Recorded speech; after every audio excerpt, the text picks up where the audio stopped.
रायबरेली में प्रशासन का बड़ा एक्शन देखने को मिला। एक अवैध ढाबे को जमींदोज किया गया। इस दौरान अधिकारियों को लोगों के विरोध का सामना करना पड़ा। इस घटना का जो वीडियो सामने आया उसमें बुलडोजर ने ढाबे की एक एक ईंट को गिरा दिया। इस कार्यवाही के लिए प्रशासन की तरफ से बुलडोजर भेजा गया। सबसे पहले बुलडोजर से ढाबे के आगे की दीवार को तोड़ा गया। इसके बाद छतों को भी ढहा दिया गया, जिससे पूरी दुकान मलबे में तब्दील हो गई। इसके बाद बुलडोजर के निशाने पर ढाबे के पीछे का हिस्सा आ गया, जिसे उसने देखते ही देखते मलबे में तब्दील कर दिया। कार्यवाही के दौरान उठा धूल का गुबार छटा तो ढाबे की जगह केवल मलबा दिखाई दिया। ये विकास प्राधिकरण के क्षेत्र में आता है, जिसके अंतर्गत यह पाया गया कि इनका नक्शा नियमानुसार नहीं बना हुआ था और अवैध निर्माण के नाते विकास प्राधिकरण के विहित प्राधिकारी द्वारा इसको डिमोलिश करने का आदेश पारित किया गया था। 15 दिन पूर्व 16 दिन पूर्व इनको नोटिस दी जा चुकी थी। बताया गया कि प्रशासन की ये कार्रवाई कई घंटों तक चली और इस कार्रवाई के दौरान वहां भारी संख्या में पुलिस तैनात रही, ताकि हालात बिगड़ने पर उस पर काबू किया जा सके। पुलिस के मुताबिक ढाबे का जो नक्शा बनाया गया था वो अवैध था, जिसके बाद पुलिस ने कई बार नोटिस दिया था। जब नोटिस का जवाब नहीं दिया गया तब ये कार्रवाई की गई। नए साल से पहले उत्तराखंड के चमोली जिले में बर्फबारी हुई। बर्फबारी होने के बाद कड़ाके की ठंड से इलाके में रहने वाले लोगों की दिक्कतें बढ़ गई, तो वहीं सड़कों पर बर्फ की चादर जमी हुई दिखाई दी। चमोली में हो रही भारी बर्फबारी की वजह से कड़ाके की ठंड पड़ रही है। कुछ इलाकों में सड़कें और नदी ठंड की वजह से जम गए। बर्फ की वजह से सड़क पर फिसलन बढ़ गई, जिससे गाड़ियों को उस पर से गुजरने में काफी दिक्कतें पेश आईं। लगातार हुई बर्फबारी की वजह से इलाके की ज्यादातर सड़कें बंद हो गई। कई इलाकों का तो शहर से संपर्क तक टूट गया।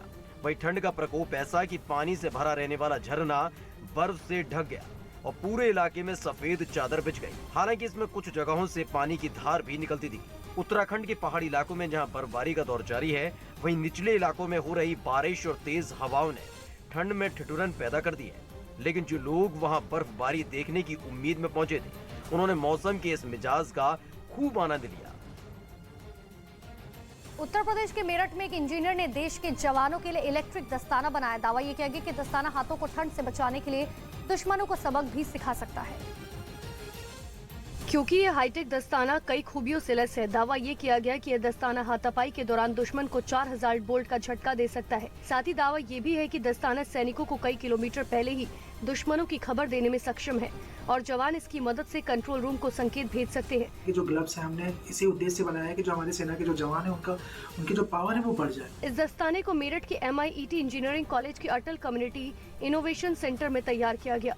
इंजीनियर्स के मुताबिक इसे बनाने में 3 दिन का समय लगा और 8500 रुपए का खर्च आया।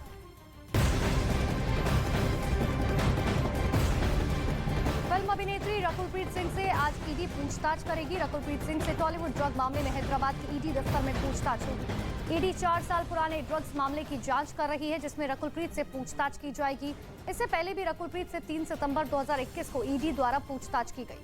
रकुलप्रीत के अलावा और भी कई अभिनेताओं से पूछताछ की जा चुकी है। बिहार के बेगूसराय में बड़ी लापरवाही की तस्वीर सामने आई। बूढ़ी गंडक नदी पर बना पुल बीच से टूट गया और गिरकर पानी में समा गया।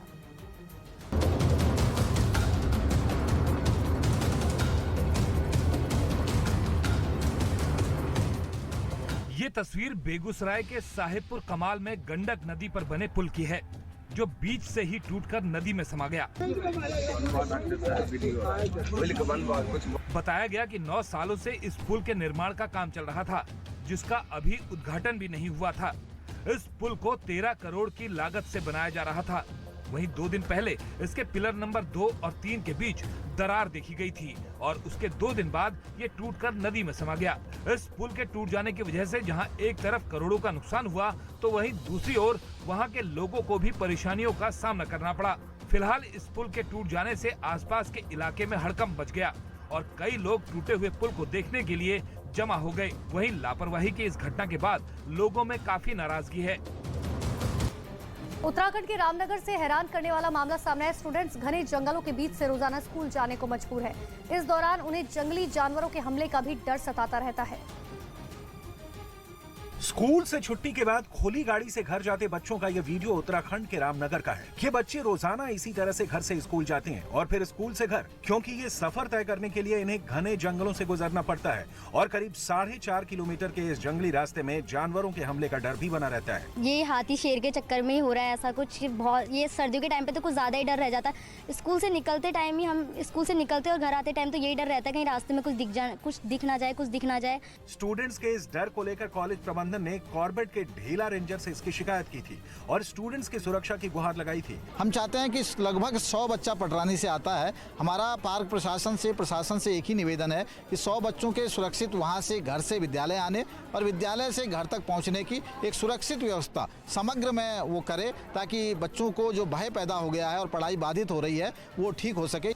हालात को देखते हुए ढेला रेंजर ने कॉलेज प्रशासन को एक गाड़ी उपलब्ध कराई है, जिसके बाद छात्रों और स्कूल प्रशासन ने राहत की सांस ली है। फिलहाल हमने वहाँ पर उस मूवमेंट पे नज़र भी रख रहे हैं और उसके साथ साथ हमने अपनी 2 टीमें गठित कर दी हैं, जो सुबह आते हुए भी बच्चों के स्कूल आने के टाइम पे और शाम को स्कूल से जाने के टाइम पर भी बच्चों की सुरक्षा का जिम्मा उठाएगी वहाँ पे। कार्बेट और उसके आसपास के क्षेत्रों में वन्य जीवों की तादाद बढ़ रही है, जो वन्य जीव प्रेमियों के लिए अच्छी खबर हो सकती है, लेकिन इन वन्य जीवों के बढ़ने से इन छात्रों की समस्याएं भी बढ़ रही हैं।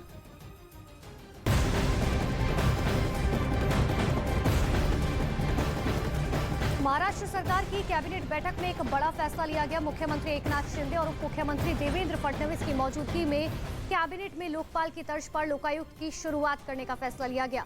महाराष्ट्र कैबिनेट ने अन्ना हजारे कमेटी की रिपोर्ट को मंजूर कर लिया, जिसके बाद अब लोकायुक्त के दायरे में महाराष्ट्र के सभी मंत्री और मुख्यमंत्री आ जाएंगे।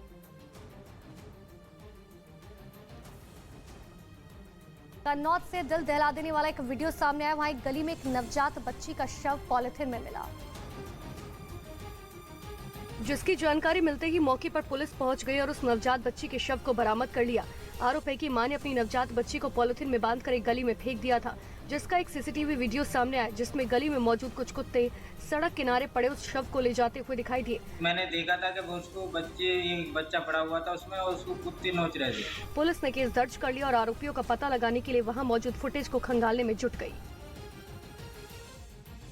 लंदन के एक रेस्टोरेंट से प्रदर्शनकारियों को घसीटकर बाहर निकाला गया। बताया गया कि प्रदर्शनकारी रेस्टोरेंट में बन रहे मांसाहारी खाने का विरोध कर रहे थे,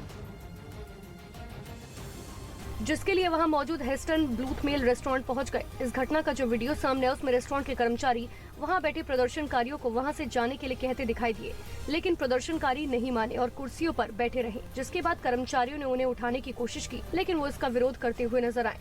लाख समझाने के बाद जब प्रदर्शनकारी नहीं माने तो कर्मचारियों ने उन्हें कुर्सी से उठाया और घसीटकर रेस्टोरेंट से बाहर कर दिया। बताया गया कि प्रदर्शनकारी लंदन में रेस्टोरेंट में बन रहे मांसाहारी खाने का विरोध कर रहे थे, साथ ही होटल में सिर्फ शाकाहारी खाना बने इसके लिए अभियान चला रहे थे। इंडोनेशिया के जावा से हैरान करने वाली तस्वीर सामने आई। वहां कई इलाके ताकतवर तूफान की चपेट में आ गए। इस तूफान ने जावा के पश्चिमी हिस्से में ऐसा कहर बरपाया कि कई फ्लाइट्स रद्द करनी पड़ी।